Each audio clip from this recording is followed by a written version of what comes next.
Hello， 大家好，欢迎来到迷思英国的第7期。上期节目呢，我给大家分享了在英国租房前前后后可能要做的一些功课，还有呢，怎么在伦敦租到性价比比较高的房子。今天呢，我就想给大家分享一点我自己在租房上遇到的真实的经历。分享的初衷很简单，是因为我觉得这可能是很多初来乍到来英国租房的朋友有很大的概率会遇到的问题。所以我想呢，我把我的经历分享出来，如果你也遇到类似的问题，也许你会想到哦，可能他的当时的做法对我来说是一个解决之道的一个参考，这就是我的初衷了。那我今天要跟大家分享的故事呢，我给大家取了个名字叫做我的印度邻居。那接下来我就给大家开始吐槽了，好吧？故事呢是这样子的，当时呢我跟另外2个女留学生我们3个人一起租住在 Pimlico 那边的一个 Council House。当时是我去看的房子，去找房子。去看房子的时候呢，前面一个租客他也是一个中国留学生，就大概跟我介绍了一下房子的情况。他说其实在那里生活呢都蛮便利的，可能唯一他觉得比较麻烦的就是楼下的邻居经常就是因为对声音非常的敏感，所以经常找各种各样有的没的理由上来就投诉或是警告他们，让他们小点声。但是当时因为我跟我的另外2个室友，我们提前有约定好，就是说大家搬进去以后呢，就尽量都不开 party。然后呢，所以我就在想说，对于我们这种生活习惯来说，可能这个不会带来太大的困扰，就是没当回事儿。那我们3个人就搬进去了，欢天喜地，乔迁新居。结果搬进去以后，没过2个礼拜，楼下的邻居果然就上来了，而且是女主人亲自出马。后呢，就是告诉我们说，你们发出来声音太大了，你们干扰到我的生活。我不知道大家是怎么去处理这种问题的哈。在那个时候呢，其实我们不远万里吧，离开家，我家里人总是叮嘱我说，就是你到外面去了，人生地不熟的，你就尽量的不要惹事，然后呢躲点事儿，有事儿的话就以和为贵。所以我们基本上每次都是同一个招数，就是跟他对不起，笑脸相迎，然后送走他。龙兒，我哋走。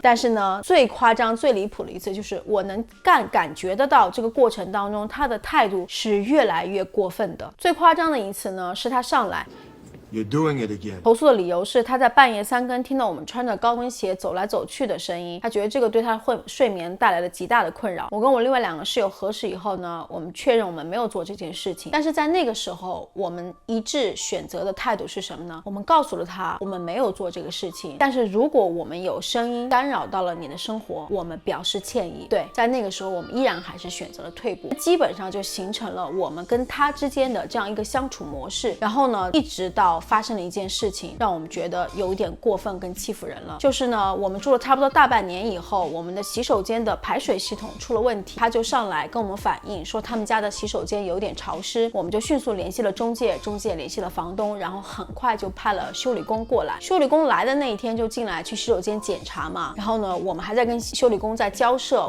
沟通这个问题，突然间有人来敲门，我就去开门，然后就发现他跟他先生站在门口，然后就问我说修理工是不是来了。他讲说我的房东跟他讲说修理工今天这个时候会过来，那我想可能房东跟他联系过，我说是的。然后他没有问过我一声说我可以进来吗？他先生也没有问，他连笑都没有笑，直接跟他老公2个人板着脸就进了我们的屋子，然后就直接去到了洗手间，就完全把我们3当空气一样，就跟那个修理工去沟通这个问题。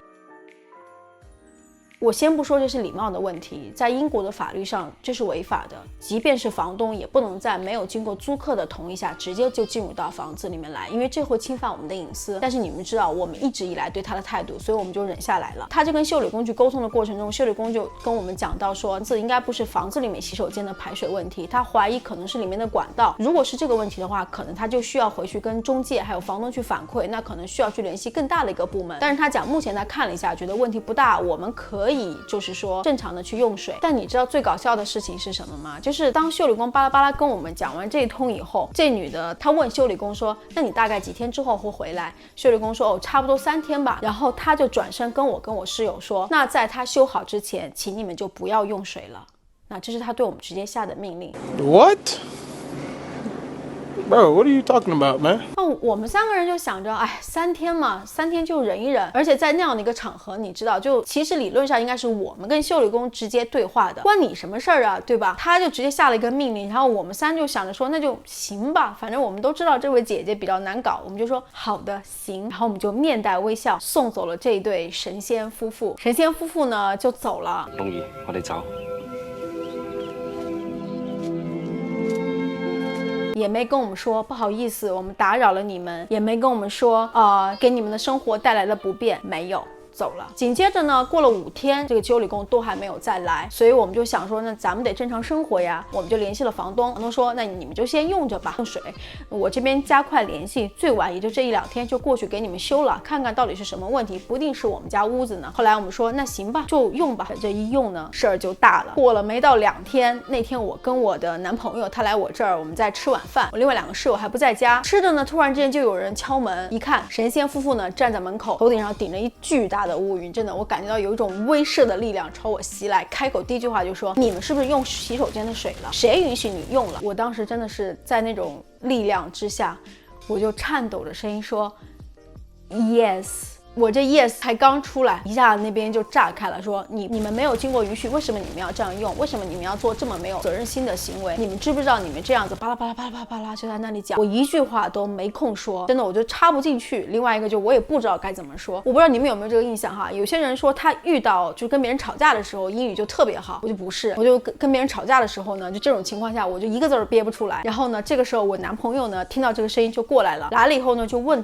我说什么情况，我就赶紧跟他解释。然后我男朋友呢就赶紧跟他们俩说，他们只是这里的租客，他们其实没有办法做到这个事情，而且他们得到了允许。结果那个夫妻就问我男朋友，你是谁？你是这里的租客吗？我男朋友说我不是啊。然后那女的就说，你不是这里的租客，那这件事情跟你没有任何关系。她老公在旁边说，对，你没有任何资格谈论这件事情。哇哦，问题来了，我是一个认怂的人，但是我男朋友不是啊。我男朋友跟他说，那你不要用这样的态度跟我的女朋友讲话，我认为你这样很不礼貌。然后呢，我男朋友就要关门，但是你知道最戏剧的事情是什么呢？这女的就把门用手推着，不准我们关门。然后他说，如果你要关门的话，我就报警，我还会踢门，说 I will kick the door， 直到你把这个门打开为止。当时呢，夹在中间，就是语言已经完全出现障碍。就是又想要当和事佬的我，真的就是瑟瑟发抖。我就赶紧一边说，哎呀 I'm sorry， 另外一边我赶紧说，你冷静下来吧，就是你就别理他们，算了，我就一直在这里就劝两边。后男朋友呢就看着他们俩说 OK， 那你继续吧，踢门，打电话叫警察。等警察来了以后呢，我们先跟警察谈一下你恐吓邻居的事情。我男朋友就真的是要关门，关门之前还留了一句话说，离开你脚下的这个脚垫，那不是你的财产。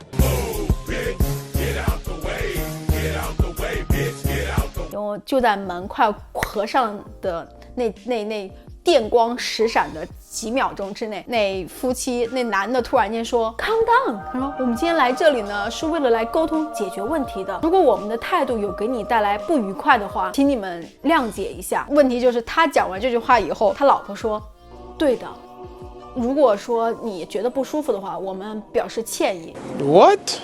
我就站在这个中间，我就石化了，你知道吗？当场我就在想，什么意思啊？这是走的哪一套剧本呢？就突然间态度就完全改变了，而且他们就像是前面的整个争执的过程没有发生过一样。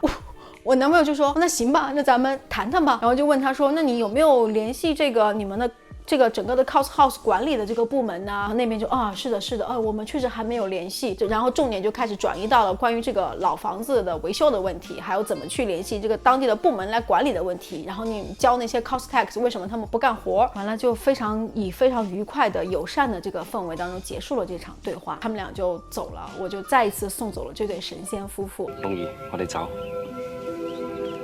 但是最有趣的事情是什么，你知道吗？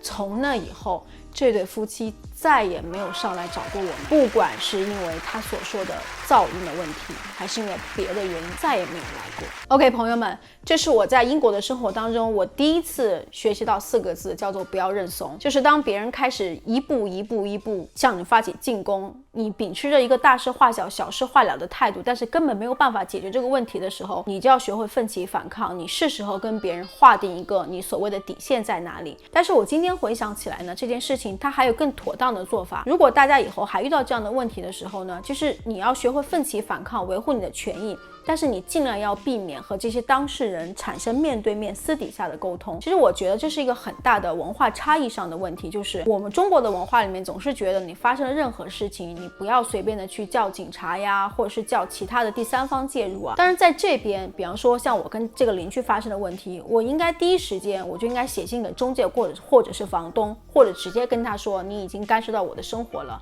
可能是更好的一个解决方法。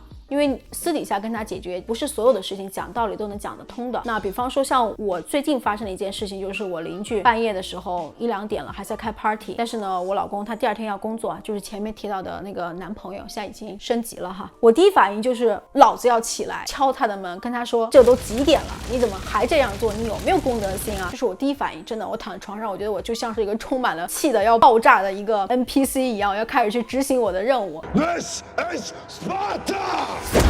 然后我老公就把我按下了，说你去找他目的是为了什么？那我就跟他讲，让他不要这么干呢，太没责任心了。他说我不觉得这个没有责任心，怎么办？他如果还是继续怎么办？那你怎么办？你回来吗？你自爆吗？你想想也是哈，如果我去找他解决不了这件事情怎么办呢？然后呢，他呢就去赶紧联系了我们住的这个社区专门管理噪音的一个团队。大晚上的我们就给他们打电话，我们当时打电话过去以后，接线员就问了我们的情况，我们就大概跟他解释了一下，说他就问我们说你能不能把手机拿在能听到这个声音的位置，让我来听一下。我们就放了一个位置，他就听到了。听到以后呢，他又说哦，你反映的情况呢是属实的。然后他就跟我们再询问了一些我们大概的住址啊，一些基本讯息。然后他讲说他会给我们几天之后会寄一封信。几天之后呢，我们就真的收到了信。我的邻居呢也收到了一封信，就是讲到有人投诉了他们半夜发生了噪音扰民的事件。当然那个我们的信息呢是匿名的，不会告诉他们。我们收到那封信里面呢还有一张表格，就是讲得很清楚，说如果你的邻居就说你反映的这个投诉的情况我们已经登记在案了，如果你的邻居还有发生类似的情况，你可以记录填写在这个表格上面寄回给我们。我们在那天晚上和那个接线员的通话里面，他也告诉了我们说，因为这是我们第一次反映这个情况，如果你的邻居还会发生第二次或者第三次的话，那我们就会派观察员过去进行观察跟记录，然后会进行下一步的措施。所以这个事情呢，给我就是回到我们前面讲到的，什么叫做制度性的保障，就是当你发生这种问题的时候，你要维护你的权益，你就是要学会根据它现有的法律法规，它给到你的权利，让相应的团队去做这种专业的事情，比我们私底下去解决可能要更有效率一些。所以呢，我邻居从那以后呢，就再也没有大半夜的开 party， 大半夜喝醉了乱唱歌了。好了，朋友们，关于在英国租房的第一个故事呢，今天呢就分享到这里了。如果你听了我的故事以后觉得，嗨，你那叫什么呀？跟我遇到的邻居相比，那简直就是小鬼见大鬼，欢迎分享在留言区。如果你喜欢今天这期节目呢，记得点赞跟分享。如果你喜欢更多英国文化生活的话题，记得订阅我的频道哟。拜拜。